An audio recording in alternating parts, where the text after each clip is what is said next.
गुजरात फसादात के दौरान बिल्किस बानो के अहल खाना के साथ हुए कत्ल और रेप मामले को लेकर के अदालत ने फैसला सुनाया था, लेकिन अब जो मामला सामने आया है वो 11 जो मुजरिम थे इस मामले में, उनको उम्र कैद की सज़ा सुनाई गई थी, लेकिन अब उनको रिहा कर दिया गया है। इस मामले पर कांग्रेस में अक़लियती रियासती सदर शहनवाज आलम बातचीत करने के लिए मौजूद। क्या पहला आपका रिएक्शन है इस मामले में? देखिए, पहला रिएक्शन तो ये है कि उम्र कैद की जो परिभाषा है, सुप्रीम कोर्ट की जो रिसेंट परिभाषा है, उसमें यह है कि टिल डेथ, यानी जब तक आपकी मौत नहीं हो जाती तब तक आपको जेल में रहना है। ये सुप्रीम कोर्ट का जजमेंट है और उसकी रोशनी में अगर ये देखा जाए तो उनको रिहा किया जाना कानूनन गलत है।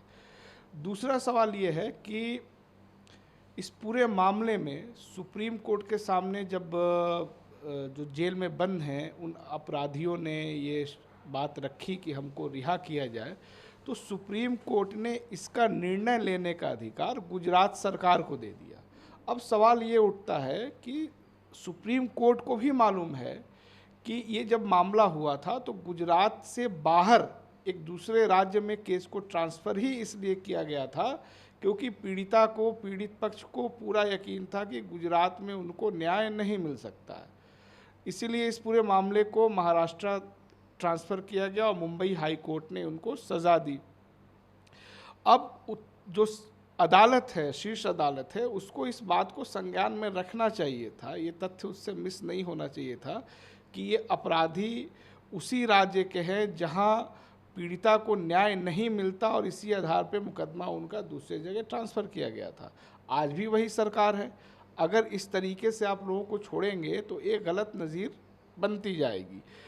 दूसरी बात इसमें यह है कि सरकार कह रही है कि इन लोगों ने व्यवहार अच्छा दिखाया है, इस वजह से उनको छोड़ा जा रहा है। आपने भी अखबारों में देखा होगा, टीवी पे खबरें आई हैं कि जैसे ही अपराधी छूटे हैं बाहर, हिंदुत्ववादी जो गिरोह हैं उनके लोग उनका स्वागत कर रहे हैं। इसका मतलब है कि इन लोगों को और इनके गिरोहों को आज भी 14 लोगों की हत्या, उस लड़की के साथ सामूहिक बलात्कार, उसके बच्चे को पेट से चीर करके नेज़े पे उछाल करके मार दिए जाने जैसे जघन्य अपराध का भी कोई अपराध बोध आज भी उनको नहीं है।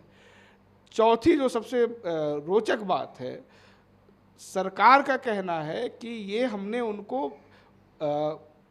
जो अपराध हुआ है उसके प्रकृति के आधार पे छोड़ा है, नेचर ऑफ क्राइम के आधार पे छोड़ा है। नेचर ऑफ क्राइम का बेनिफिट आपको तब मिलता, डाउट ऑफ बेनिफिट आपको तब मिलता जब कुछ इस तरह का होता जिसको जघन्यतम नहीं कहा जा सकता था। आपने 14 लोगों की हत्या की, रेप किया, बच्चे को पेट से निकाल करके मारा, पूरी दुनिया में इस केस को लेकर बदनामी हुई और अदालत ने भी इसको जघन्यतम, rarest of the rare case माना। आप कह रहे हैं कि ये क्राइम का नेचर ऐसा था कि हमको छोड़ना पड़ा, तो फिर आपके ऊपर सवाल तो उठेगा। तो ये मामला माफ़ी नीति के तहत रिहा किया गया है, क्या आप अदालत ही पे सवाल उठा रहे हैं? बिल्कुल, अदालत के एक हिस्से पर मैं लगातार सवाल उठाता रहा हूँ, चाहे वो पूजा स्थल अधिनियम का सवाल हो, चाहे जस्टिस आकिल कुरैशी को किस तरीके से कॉलेजियम के सिस्टम से बाहर रखा गया, उनको जज नहीं बनने दी गई, जुडिशरी का मसला है। आखिर जुडिशरी उसी राज्य के विवेक के ऊपर कैसे छोड़ सकती है किसी चीज़ को? इस मामले में भी अगर आप देख लीजिए, जहाँ न्यायपालिका पे पीड़िता को खुद भरोसा नहीं था, तो ये तो जुडिशरी के एक हिस्से पे सवाल उठता ही है। लेकिन अदालत ने ही बिल्किस बानो को मुआवजा और मकान, मुलाजमत, ये तमाम चीज़ें दी। उसके बाद अब जब रिहाई का मामला आया तो क्या लगता है कि जो उम्र कैद सज़ा उनको सुनाई गई थी उसमें अब जब रिहा किए गए हैं तो लोगों का एतमाद अदालत से कम होगा, किस तरीके से? बिल्कुल ख़त्म हो जाएगा, न्यायपालिका पे भरोसा ही ख़त्म हो जाएगा। आप देखिए, ये कोई वाहिद मामला नहीं है। गुजरात दंगे से जुड़े हुए जितने लोग थे वो सब बाहर आ गए हैं। इसको एक अलग घटना के बतौर नहीं देखिए, ये एक ट्रेंड है और इसीलिए मैं कह रहा हूँ कि जुडिशरी का एक बड़ा हिस्सा इसमें शामिल है।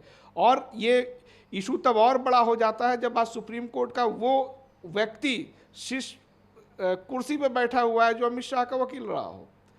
तो कोई भी चीज़ अगर हो रही है तो इसको आइसोलेशन में हम नहीं देख सकते, ये एक ट्रेंड है और इससे गलत नज़ीर जाएगा। आप उत्तर प्रदेश में ही देखिए, जो इस समय मौजूदा मुख्यमंत्री हैं, उन्होंने सत्ता में आते ही अपने ऊपर के सारे मुकदमों से खुद को बरी कर दिया।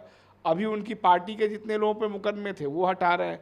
तो आखिर तब न्यायपालिका करेगा क्या? अगर हर चीज़ बहुमत के आधार पर तय होगा तब तो बहुसंख्यकवाद का खतरा हो जाएगा, और जो इस देश में दिख रहा है। असदुद्दीन ओवैसी ने भी इस मामले पर कई सारे सवाल उठाए हैं और उन्होंने भी एक सख्त तनकीद किया है। इन तमाम चीज़ों को भी क्या आप देख रहे हैं? चूँकि जब बिल्किस बानो को सुप्रीम कोर्ट ने मुआवजा, नौकरी, मुलाजमत का हुक्म दिया था तो लोग कह रहे थे इंसाफ मिला है। देखिए, मुआवजा और इंसाफ में फ़र्क होता है। अगर आपने हत्या की है, आपको उम्र कैद की सज़ा मिली है, तो इस सज़ा को एग्जीक्यूट करने का काम आपके सिस्टम का है, वो नहीं कर रहा है। किसी को मुआवजा मिल जाना, नौकरी मिल जाना जस्टिस नहीं है। वो भी किस स्थिति में दिया गया, आप सोचिए। ये 2018 में मिला है, 10 साल मुकदमा लड़ने के बाद आपने 50 लाख रुपया दे दिया, रोजगार दे दिया, घर दे दिया, तो क्या आप, जो आपकी जिम्मेदारी है न्याय करने की, उससे आप बरी हो जाएंगे? इस घटना को आइसोलेशन में मत देखिए। ये गुजरात के जितने भी अपराधी थे उनमें से सारे ही लोग छूटे हैं, और उसी प्रक्रिया का ये भी एक हिस्सा है। हमको एक कॉन्टिन्यूटी में इसको देखना होगा और जुडिशरी की भूमिका को रिव्यू करना होगा कि इसमें जुडिशरी की क्या भूमिका है। ये वही केस है, आपको याद दिला दूं, आर.के. राघवन SIT के चीफ बनाए गए और उन्होंने पता नहीं ऐसा क्या कर दिया कि अचानक उनको एक दूसरे देश में उच्चायुक्त बना दिया गया, उन्होंने क्लीन चिट दे दिया, जो उच्चायुक्त बने हुए हैं।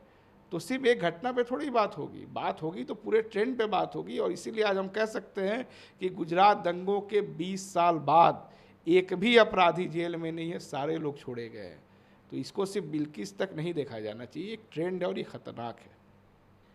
बहुत शुक्रिया शहनवाज़ आलम। ज़ाहिर है कि बिल्किस बानो के केस में जो 11 अफराद मुलव्विस थे उनको मुजरिम करार दिया गया था, उनको उम्र कैद की सज़ा सुनाई गई थी, वो रिहा हुए हैं।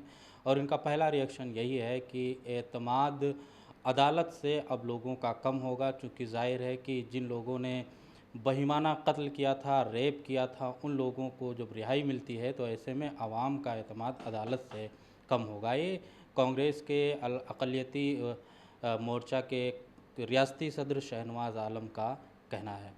ETV भारत के लिए लखनऊ से खुर्शीद अहमद।